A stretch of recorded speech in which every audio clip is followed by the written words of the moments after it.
Right, 16 November 2024, and today I'm very excited to be giving you an update on this weekend. So it's almost the end of the month and we're rushing towards the end of the year. So this has been an exciting year. Every single day there's been something new in our country of Zimbabwe and also in the region. And today I want to touch on a very controversial topic. This is the issue of fake degrees, fake honorary degrees, which are being issued to politically connected Zimbabweans. And this has been happening for almost, I can say 10 years now. These fake degrees have been issued to politically connected Zimbabweans, including Mnangagwa. So you know that anything that includes Mnangagwa becomes a controversial topic because Mnangagwa, obviously as the husband, is trying to impress her, and sometimes he impresses her with the wrong things. For example, a few years ago, Mnangagwa was awarded an honorary degree in philanthropy from the Zimbabwe Open University by Mnangagwa. These are some of the things that Mugabe was doing. He ended up granting Grace Mugabe a degree, an honorary degree from the University of Zimbabwe. And these degrees, what they do, they reduce the value of the degree that is issued by the institution. They affect an institution in a way that is long term. So eventually, when someone looks at a degree from the University of Zimbabwe, or they look at a degree from the Zimbabwe Open University, they find that this degree makes no sense. There is poor governance and poor controls in the award of these degrees. That is why it's very important for an institution not to issue fake degrees. So now I want to go to an issue that has been going on, and that is the International Institution of Philanthropy. And this institution has awarded degrees to a whole lot of prominent Zimbabweans, politically connected Zimbabweans and politicians. And the list, the full list, is not available. This full list is not available because it's being hidden by the politicians. And the court in Zimbabwe has ordered that the institution of, or the International Institution of Philanthropy must release that list and make it public and publicly withdraw those degrees that have been issued to prominent Zimbabweans. And that list has been hidden, obviously, because on that list, there are certain people that are there that are not supposed to be revealed as having these fake degrees. And I believe that Mnangagwa is on that list. That is why that list is not being released. And other people that are on that list include Philip Chiangwa, Ruth Makandiwa. Let me give you even more people there. Delishingwaya. These people are sitting on that list. Marisa Kambarami, Mudiwa Wood, Eric Francis, Neo Nsaba, the guy from Cambodia Beverly Bridges. Obviously, I expect him to be on the fake list. Gershem Pasi, former Commissioner General of the Zimbabwe Revenue Authority. Unfortunately, Oliver Mtukudzi was also on that list. And then we've got people like Frank Chitukutuku, former CEO of Zinara, a very corrupt institution. So you see that a lot of the people who are here are corrupt people. And Mnangagwa, there's no way that she's not on a list where there are corrupt people. She is the most corrupt person in Zimbabwe. She surrounds herself with corrupt people. And some of the corrupt people that I've talked about here, they work directly with her. For example, Delishingwaya is working with her in Zimbabwe on their project for West. So they are close associates. And it's unfortunate that people like Ruth Makandiwa were dragged into this thing. And I think this is because of her association with Ruth Msarurwa of Christ Embassy. And the list is endless. This institution has been operating in Zimbabwe for years. And these fake degrees were handed out like popcorn at a party. This is how they handed out these degrees for no reason. You don't need a degree in life. Like, honestly, a degree, let me tell you why a degree is important. A degree is important because you learn, you get certain knowledge. When I did my MPL, when I started out, I did not know how to run a business. When I went into my MPL, I learned strategy, I learned how to manage people, I learned the law, I learned finance, all those kind of things. If you just get an honorary degree, it makes no sense. It's something that you can give to people to say, I've got a degree, but it makes no sense. However, in Zimbabwe, it's almost a badge of honor to have a doctor behind your name. So everyone in politics wants to be called a doctor. It makes no sense. Don't look for that thing and destroying our institutions for purposes of being called a doctor makes no sense. So Mnangagwa must release that list of the IIP. They must make sure that that list is released according to the court order, and this must be done within 30 days. The Zimbabwe Council for Higher Education, ZIMCHE, has already said this must be done. This release of that list, the public withdrawal of that list, and anyone who uses those degrees is going to be sued. But the important thing is that the court has ordered that the full list of everyone with that fake degree must be released, and that has not been done. And as I said, I believe that Auxiliary Mnangagwa is on that list, and that is why that list is not being released. And not even Auxiliary Mnangagwa, I believe that many more members of a family are on that list of fake degree holders, fake doctors, or fake academics. fake academics, vana auxiliary, vanoita zvinhu zvinonyadzisa maningi. So I think we've covered that. Let's go into some other stories of interest. Most interestingly, the National University of Science and Technology, my university. I went to the National University of Science and Technology. I completed in 2001. I was one of the first 6 graduation streams at NUST. And this is the current Vice Chancellor of the University of NUST. That is Professor Makandiwa. He is, I have never met him myself. I've been to NUST a long time ago. So he is probably one of the least well-known professional academics at NUST. I don't know much about him. I don't know his work. And I tend to know a lot of these guys. For example, I know more about Zobo at Great Zimbabwe University. So Professor Makandiwa, he presided over the graduation at NUST yesterday with Mnangagwa. And I found this graduation to be quite below the standard that I'm used to knowing, which is the one at, if you look at NUST at the campus, the graduation was massive. Parents all over the place. The thing was big. What happened yesterday was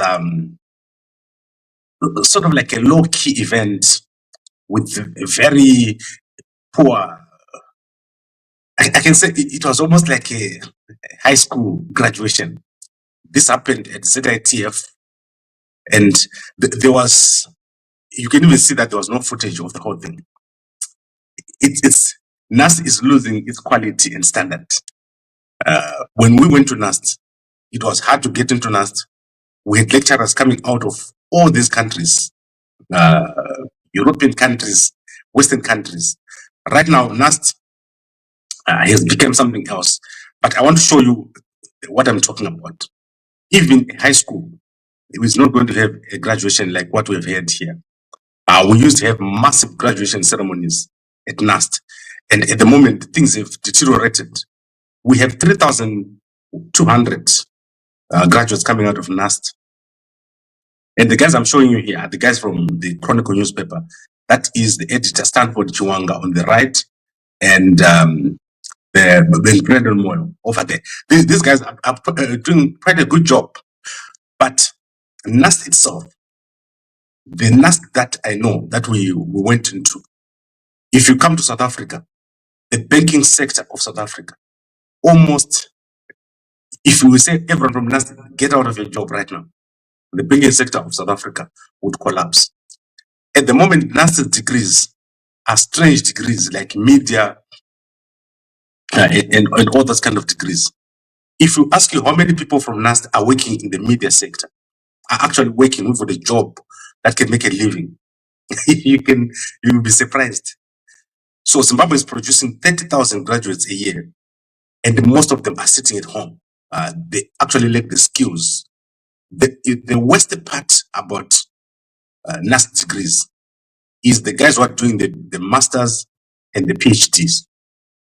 All those guys, if you look at how many people from NUST have come out with PhD or higher level degrees, we have ever done anything with them, you'll be shocked.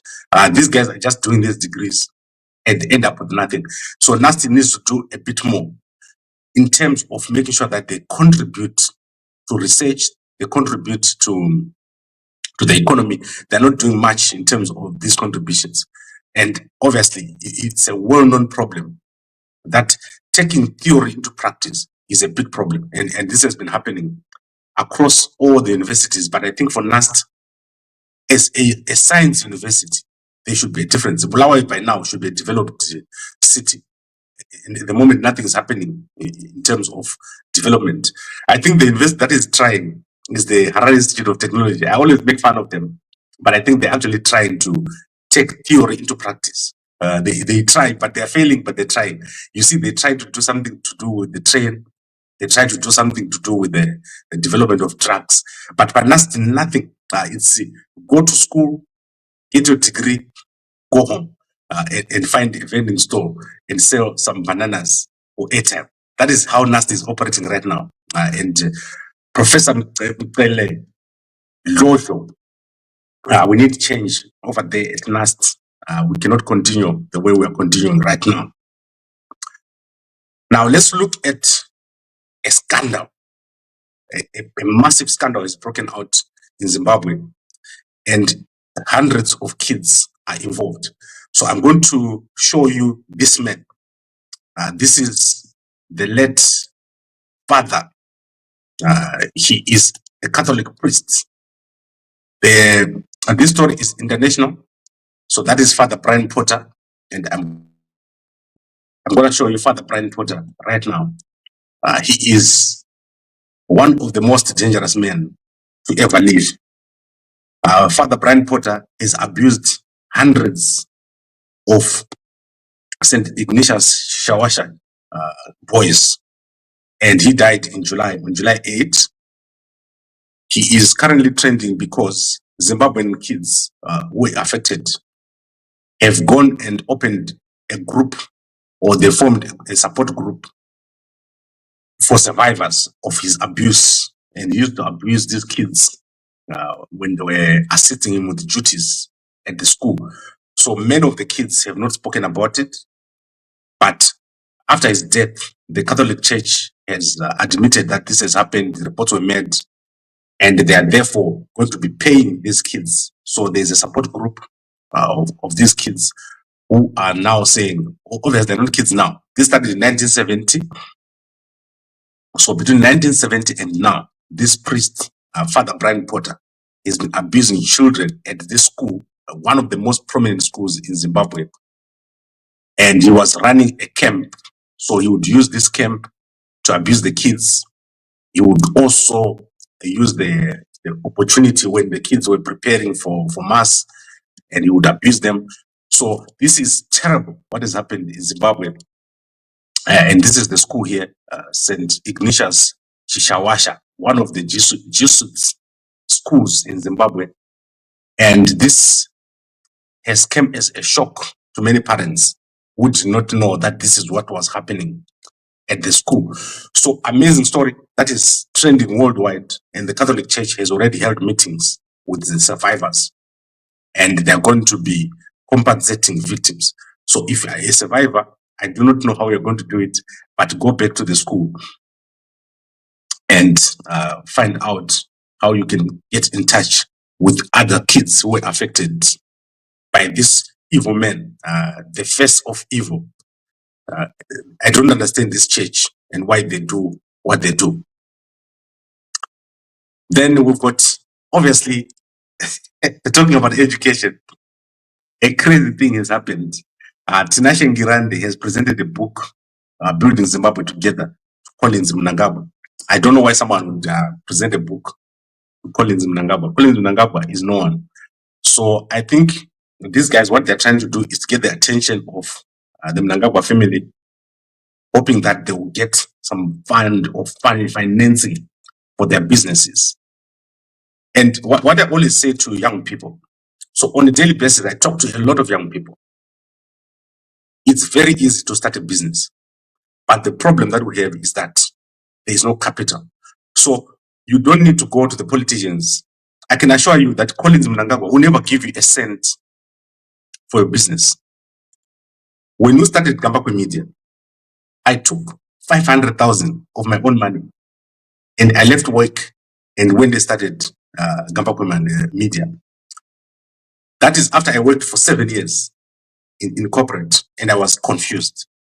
But the advantage that a young person has got is if you get a mentor. So you need a proper mentor, someone who's going to take you from zero capital to money. It's so easy to make money these days. It's not difficult at all. Find a product, find customers, and sell. So let me give you an example. We just started with our partners here to market the Mumvea product.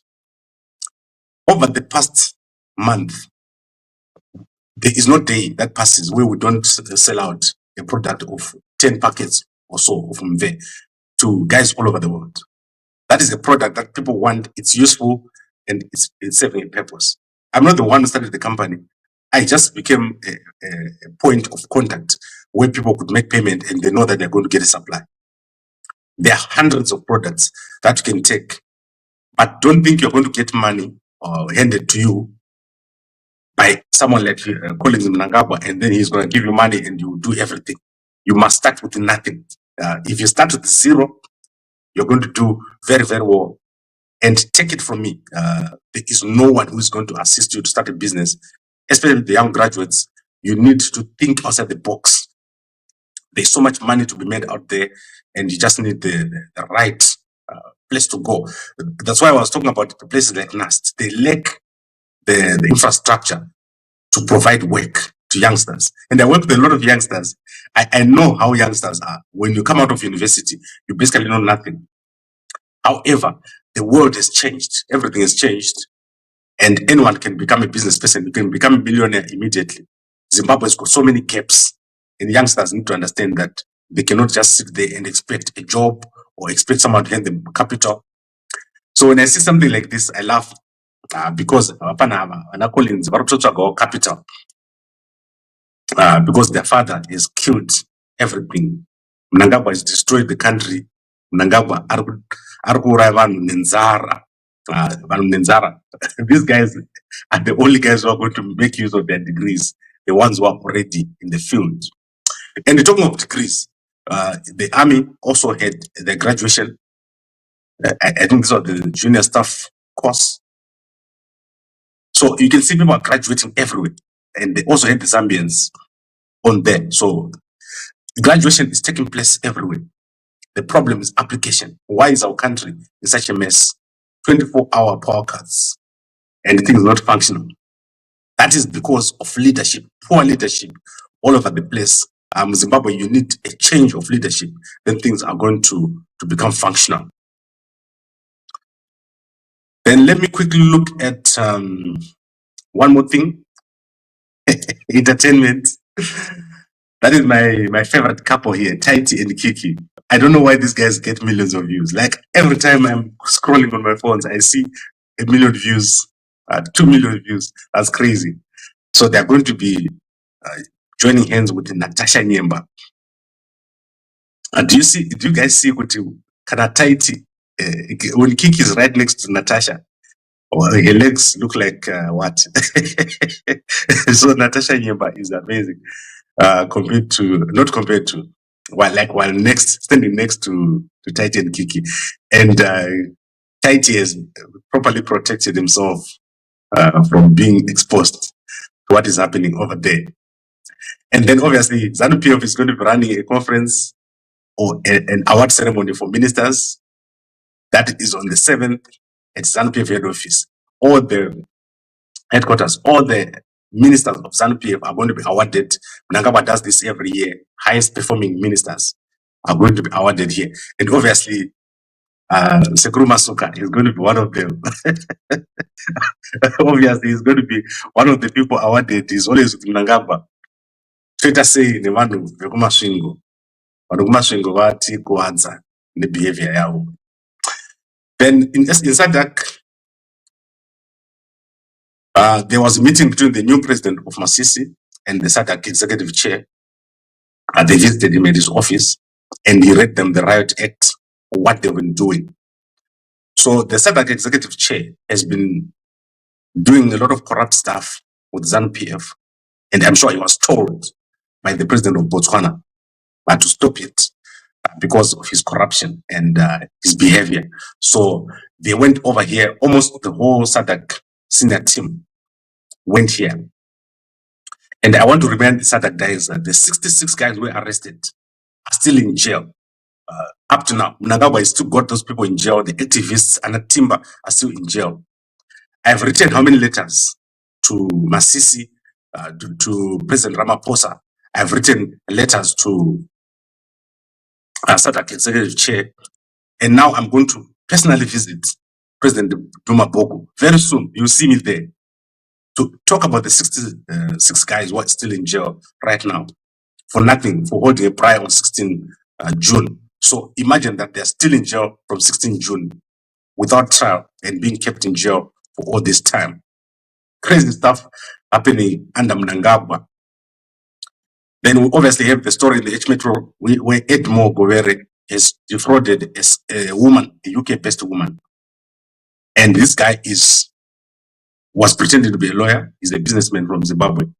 He defrauded this woman of 7,800, pretending that he was going to be helping with the estate. Sad situation.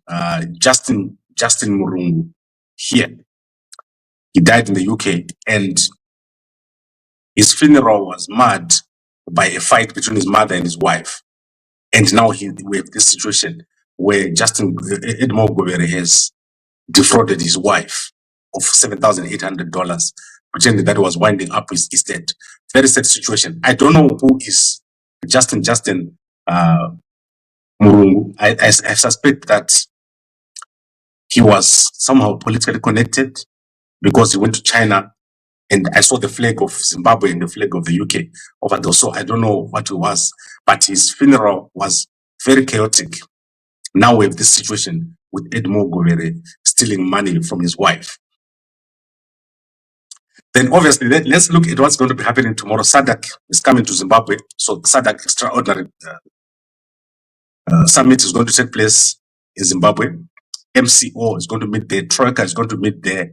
So tomorrow is very eventful. Up to Wednesday, the situation in Mozambique is not being discussed because Zimbabwe is basically trying to suppress this topic, because the outcome of this must be a rerun of this election.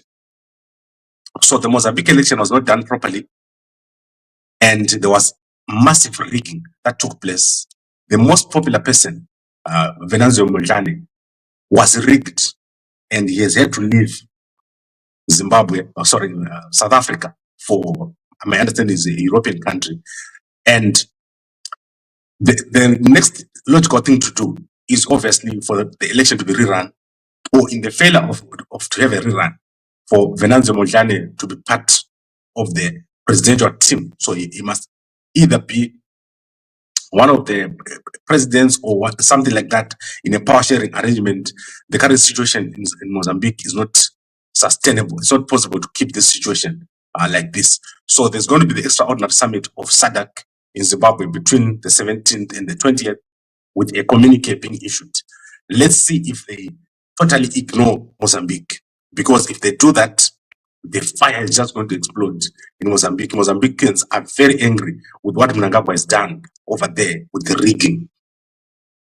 And currently, the Zimbabwe military is actually assisting with suppressing the demonstration, especially on the middle, central of Mozambique, going all the way to the north. There is a lot of Zimbabwean security presence over there. And Chihuri has sort of agreed that this is the current situation, that Zimbabwe is involved over there, because Zimbabwe has got a pipeline which comes from Beira all the way to Masasa or almost into Harare. This is a crazy situation that is taking place. Zimbabwe stopping democracy in Mozambique, in South Africa, in Namibia, and recently in Zambia. They've started sponsoring Lungu to destabilize the government of Zambia over there. Now, let's quickly look at the comments and then we'll close. Jojo is not a problem. Some people are a problem. Mkoma, I don't know Jojo. I want to meet Jojo. What I'm saying is that he's not a prominent, to me, he's not a prominent academic. I don't know anything that he has ever said or done. So I don't know how he became the vice chancellor of NUST. Let me tell you a secret.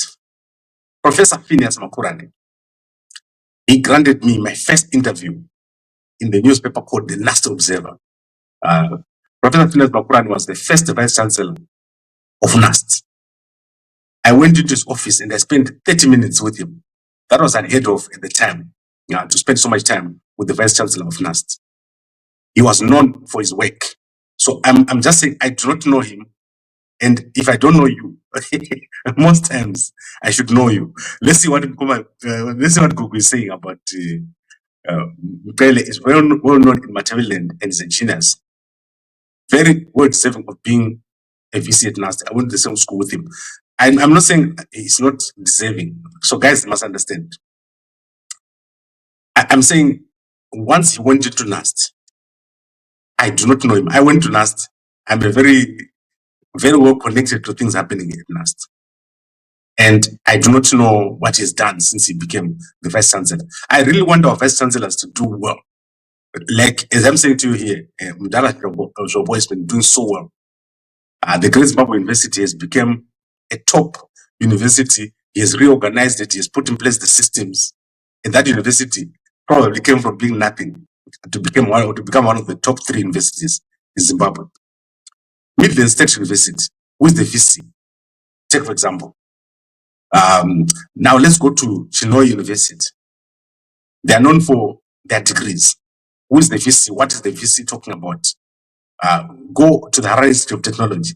So if we talk of prominence right now, University of Zimbabwe will tick, Great Zimbabwe University will tick, Harare Institute of Technology will tick. NUST and MSU, the vice chancellors need to become more vocal. They need to be seen, and want to see them doing well. And this is my point, Kuti. These same people that when you look at Dr. Phineas Makurane, or Professor Phineas Makurane, he was part and parcel of academia in Zimbabwe. We want the academia to be prominent, and our current academics in Zimbabwe are not prominent. They are not contributing to the political discourse. When things is collapsing, things are collapsing around our country, they are quiet. None of the professors are talking about the current political environment. Even the lawyers and the ones that are in political science, they contribute nothing. They don't write books. How many books right now have been written by people at NUST? How many research papers have they produced? What are their doctorate students and the master students doing? Those are the questions that we're talking about. I'm a NUST student from 2001. I graduated in 2001. You're still seeing me. So let's say between that time and now, which is about 20 something years, we had 3,000 times 20 years, which is almost 1 million students. Let's say we've got 1 million students or 100,000 students coming out of NUST. What has been the impact of NUST on the community? The community of Fulawa and where they are.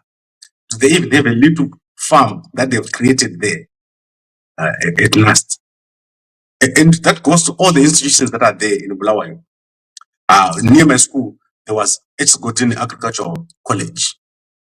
What have they done to the community in terms of, let's say, agriculture? Have they improved the agricultural environment? So your academic institutions must not just sit there so that people can say, we know you. You must be doing something in the community so that we know what you're doing. At this, my IIP is put some degree and an auxiliary, but in my doctor, doctor of what? And then Pascal says fake certificates is a scam. It's an offense. People need to be arrested for that. I agree. And that list must be released. And I think ZIMCHE must go to court and go to SAC and get these people arrested. This is crazy. You can't have so many fake degrees being issued to prominent people in Zimbabwe. The fact that you don't know each other doesn't mean that is not prominent. Guys, I can spend the whole hour talking about this. If I don't know you, there's something wrong. If I don't know what you've said and what you're about, something is wrong. So it's a challenge to every academic in Zimbabwe that I must know you. I must know what you do. I must know what you say. And I must know what you stand for. It can't just be that you're an academic and we don't know anything about you. So this is a challenge to all the guys. Be known. Now let's look at some newspapers. I'm so sorry, guys. I'm going to have to look away here. My screens are all over the place in my new setup. Let's look at some newspapers. I want to look at Chronicle Zimbabwe. Chronicle Zimbabwe, right? Okay, Chronicle Zimbabwe isn't published because the guys were in the graduation, the editors. So Chronicle on Saturday, editor graduated yesterday. That's why he is not published today. So Kanaka editor Asipo, nothing happens. Manika Post has it published, and Herald Zimbabwe is published. I had a look at the Herald Zimbabwe earlier today. H Metro Herald Zimbabwe doing very, very well, and they are leading with the story of NUST. So I just want to show you the accommodation at NUST. What is happening there? So NUST now has accommodation. NUST is crazy. Like when we went to school, there was no accommodation, so we had to live in the community. And you know what that is like. The moment you start living in the community,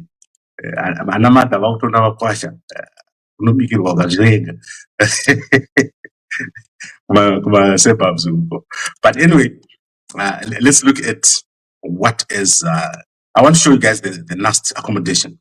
It's actually very important for us to see what kind of accommodation NUST has got. And I'm talking about here, which would have a NUST Mtukudzi. Watambora, the last of the last. So I want to show you guys the NUST accommodation. So I'm trying to organize my screens here. So this is Mnangagwa in front of the NUST accommodation. So I think most of you can see.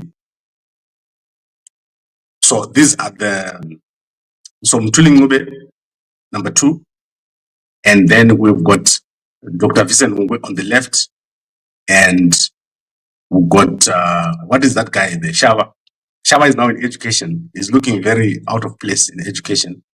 And then we've got the representative of the consortium, who is not named for obvious reasons. They won't name him because Anonzi, what Mnangagwa. So this is the last building, one of the ugliest buildings I've ever seen.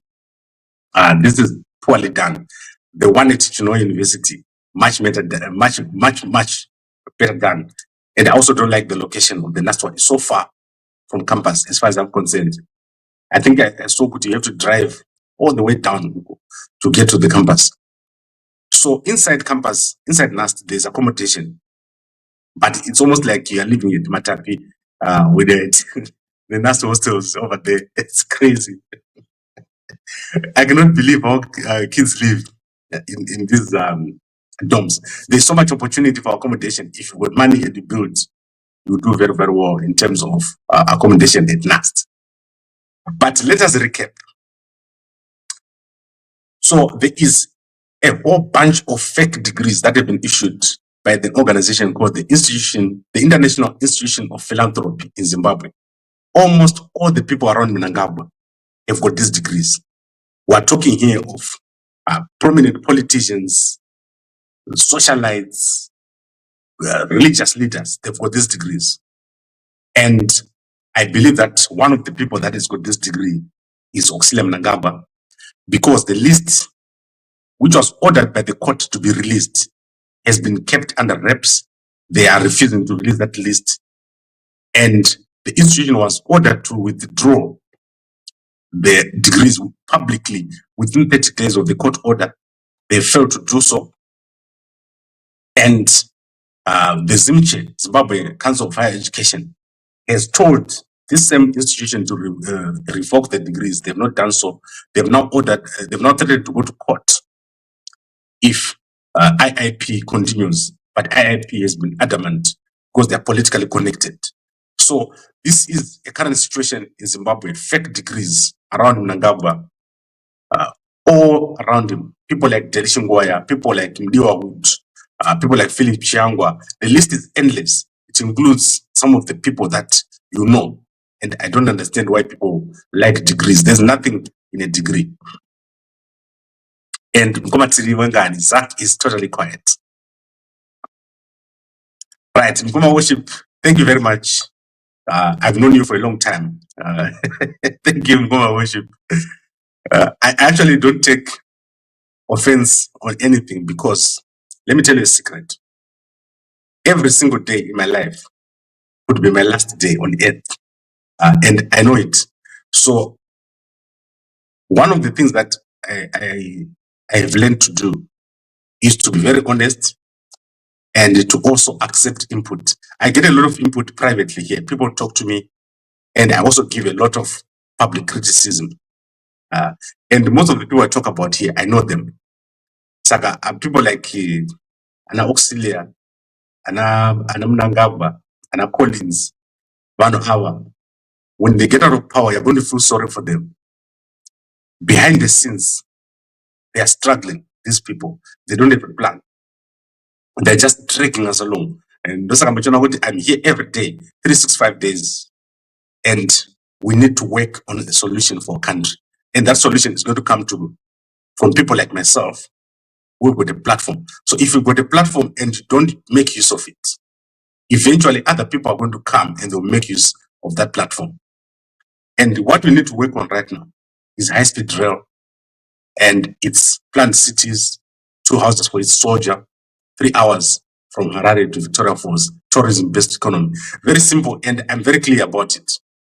And that is why I am so much interested in developing our country. Homecoming very big for me. 2025, that's all we're going to be working on. High-speed rail, homecoming, and planned cities. But I would like to thank all of you. I think I've taken a bit longer than I wanted to. And as I said, Gringo, we're going through his memorial now. He passed away. I think that was on the 12th of November. That was his date of death. So let's find a way of helping his family. Yesterday, we already received someone who said they can try to find employment for the kids.